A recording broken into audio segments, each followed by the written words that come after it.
नमस्कार, मैं हूं नई दिल्ली के जंतर मंतर पर। नई दिल्ली के जंतर मंतर पर तमाम जो है एसटी टीचर एसोसिएशन के जो कुछ लोग हैं यहाँ पर मौजूद हैं, जिसकी मांगे लेकर के आए हैं। पहले मैं बता दूं, हमारी जो यूनियन का नाम है वो है joint schedule caste schedule tribe teachers front of Delhi and PSKB teachers union Delhi, primary to university level. तो आप आज जो मांग लेकर आए हैं वो क्या है आप लोगों की नई दिल्ली के जंतर? हमारी जो यूनियन है उसको 40 साल हो गए, इस समय 41 से साल में प्रवेश कर चुकी है। तो हमारी यूनियन की अपील पर भारत सरकार के राष्ट्रीय अनुसूचित जाति आयोग ने 27/9/2012 को तीनों दिल्ली नगर निगम के commissioner, director of local bodies, Delhi के डायरेक्टर एजुकेशन, सेक्रेटरी एजुकेशन और दिल्ली के चीफ सेक्रेटरी को तलब किया था। उसके बाद 1/8/2016 को तलब किया कमीशन ने।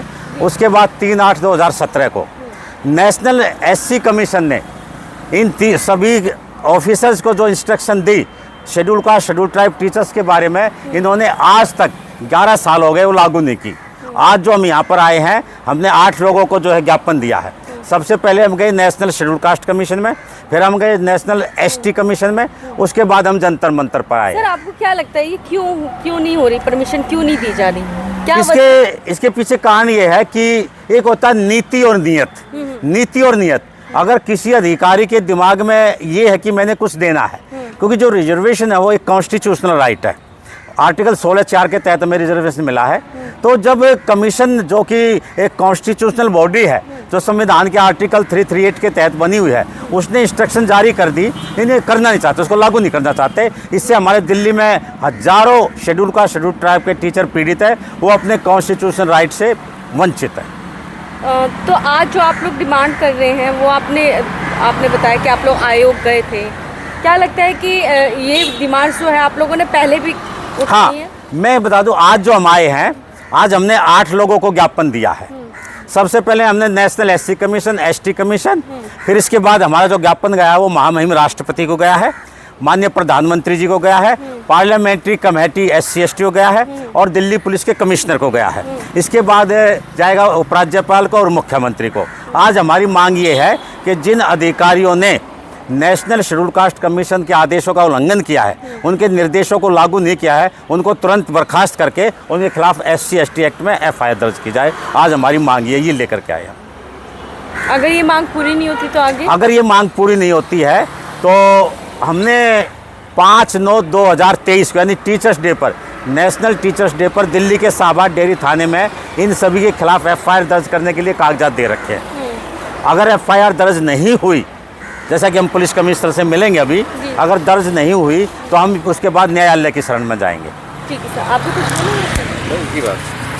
कुछ मैसेज कुछ देना चाहेंगे? मैसेज यही है कि मैं भारत सरकार से अपील करता हूँ कि ये जो अधिकारी हैं, अरे दिल्ली के हजारों अनुसूचित जाति के शिक्षक हैं, ये इनका कॉन्स्टिट्यूशनल राइट, इनका अधिकार है, इनको ये अधिकार दे दीजिएगा।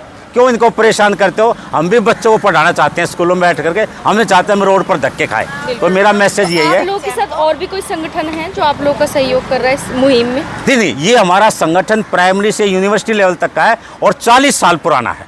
और कोई संगठन नहीं? और कोई शेड्यूल कास्ट शेड्यूल ट्राइब कोई संगठन एक है पूरी दिल्ली का। जैसे और भी कोई? हाँ, और जर्नल यूनियंस है, जर्नल टीचर्स के है बिल्कुल। वो इसमें रिजर्वेशन के मामले में आगे नहीं आएंगे वे। ओके। ये तो खाली हमारा ही होगा। और जितना भी SC ST हमारा जो जितना टीचर है, वो बार बार यही तो पीड़ित हो रहा है कि जितना भी हमारा ये IAS IPS बैठा है, ये इस चीज़ की तरफ नहीं ध्यान दे रहा।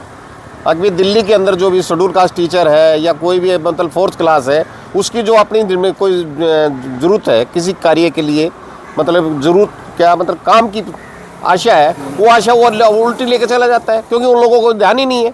वो चाहते हैं कि बड़ा कोई काम हो तो ठीक है, अदरवाइज शेड्यूल का SC ST के लिए कोई काम करने की जरूरत। तो मैं पिछले 6 साल से रिटायर हूँ, मुझे आज तक ग्रेजुएटी नहीं दी। दिल्ली नगर निगम कमिश्नर ने मेरे को आज तक ग्रेजुएटी नहीं दी। 20 लाख बकाया, आज भी 20 लाख रुपए बकाया है मेरा। तो क्या किया जाए? कितनी बार एप्लीकेशन देगा हूँ, महापौर से एप्लीकेशन मैंने दी, LG साहब को मैंने दे दी, कमिश्नर साहब को एप्लीकेशन मैंने दे दी, लेकिन उनको सुनने वाला नहीं है।